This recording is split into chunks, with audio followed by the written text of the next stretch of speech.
Band Si Hyuk is reportedly in a state of visible urgency after BTS's Jin made an unannounced appearance at Hybe's headquarters, a move that has sent both the music industry and armies worldwide into a frenzy of speculation.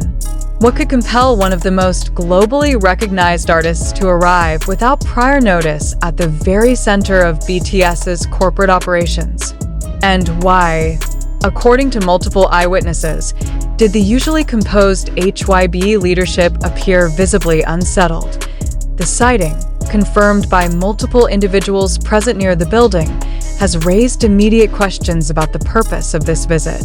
Jin's sudden arrival was described as swift, discreet, and accompanied by a level of security rarely seen outside major public events.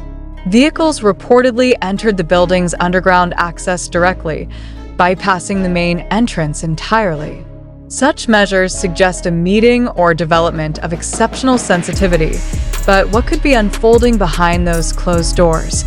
Witnesses familiar with Hybe's daily operations noted that the atmosphere shifted the moment Jin's presence was detected. Staff movement became more coordinated, and certain meeting rooms on the upper floors were vacated in record time. Observers described the scene as one in which the entire building seemed to pivot around a single unexpected variable: Jin himself. This was not a casual drop-in, nor did it carry the energy of a planned promotional engagement. Every detail hinted at urgency, purpose, and perhaps even confrontation. What complicates the picture is the context in which this appearance occurs. Jin has recently been at the center of multiple high-profile public moments, concerts, international travel, and interactions with notable figures outside the usual BTS circle. Each has fueled theories about new projects, possible collaborations, or even internal negotiations about the group's future direction. Could his sudden presence at Hybe's headquarters be connected to these threads? Or is this an entirely separate development with implications yet to be understood? Those who caught brief glimpses of him before he entered the building noted a strikingly formal appearance. Jin's choice of attire, understated but sharply tailored, carried the weight of someone prepared for a high-stakes conversation rather than a casual meeting. His expression was described as focused, his pace deliberate. He did not engage with bystanders, nor did he acknowledge cameras. It was the demeanor of someone intent on delivering or receiving information of significance. Within minutes of his arrival, social media platforms began to circulate the news. Videos emerged showing the convoy entering the facility, while speculative threads multiplied at unprecedented speed. Terms like urgent meeting, contract talks, and surprise announcement began trending within the hour. In the absence of official statements, public imagination has been left to fill the gaps, a process that often blurs the lines between fact and conjecture. One particularly provocative angle being discussed is whether this visit signals a shift in Jin's role within Hybe's strategic planning. As one of BTS's most experienced members, his insight and influence extend beyond performance into the realms of creative direction and business strategy. Could it be that his sudden appearance was tied to a decision point for upcoming releases, brand partnerships, or even structural changes within the company?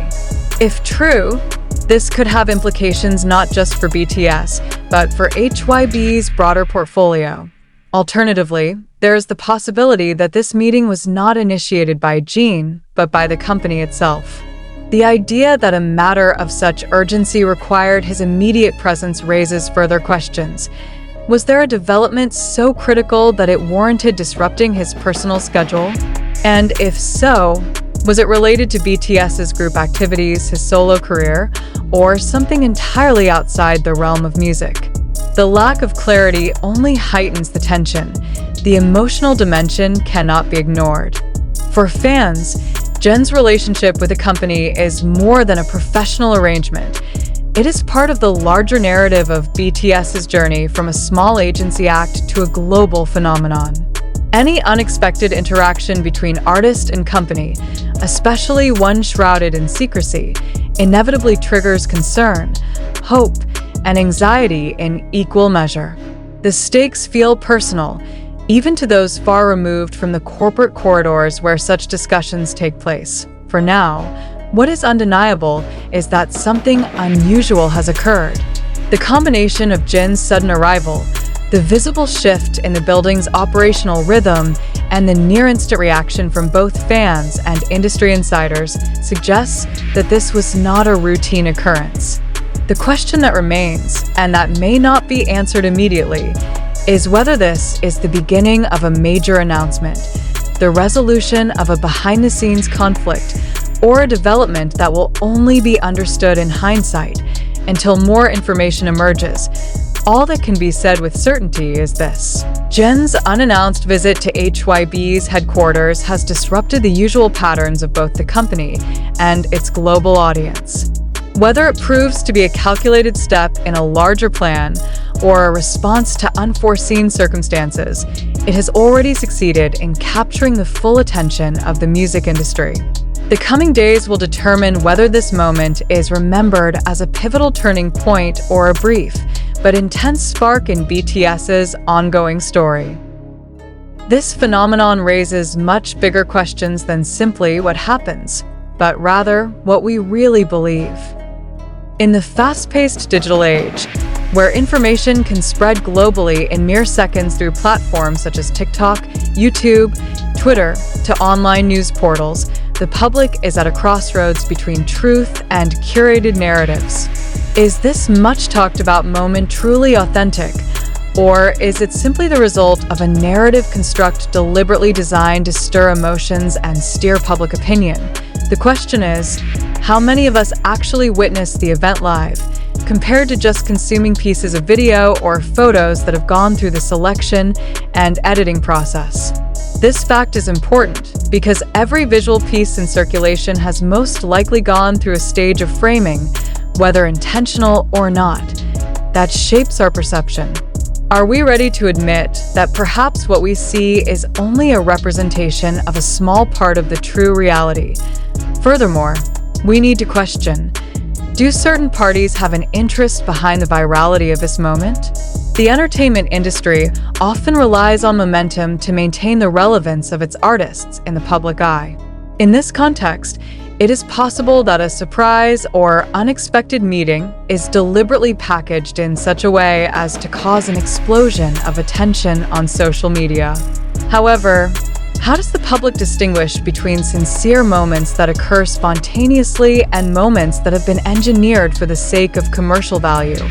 If we trace the source of information circulating, some of it comes from amateur recordings of fans, uploads of fanbase accounts on Twitter, footage on TikTok, to brief coverage on the YouTube channel.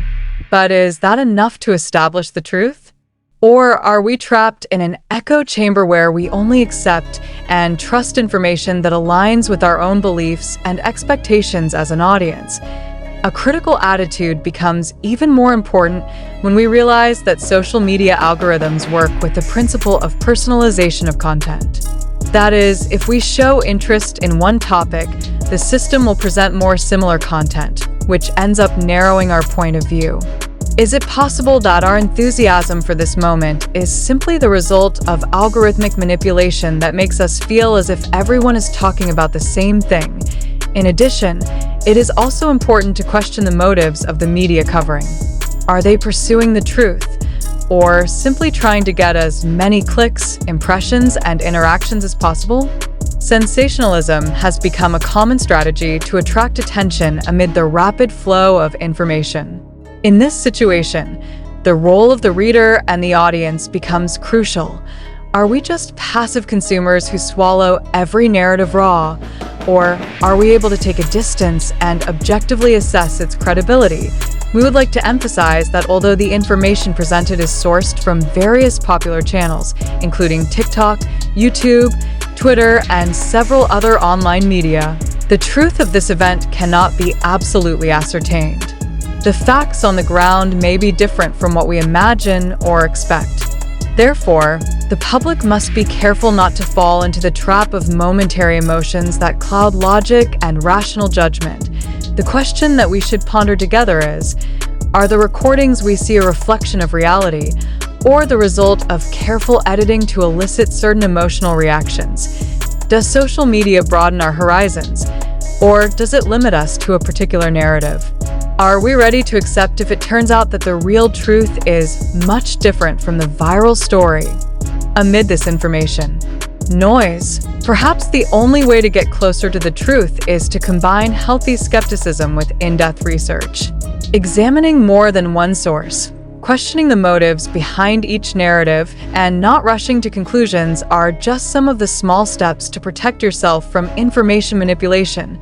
Ultimately, this event is a reminder that public reality in the digital age is the result of a clash between facts, perceptions, and interests. As a viewer, we have a responsibility to not only be the recipient of the story, but also to be a wise appraiser. Because behind every viral incident, there is always a big question waiting to be answered. Is this the truth, or is it just a story we are deliberately made to believe?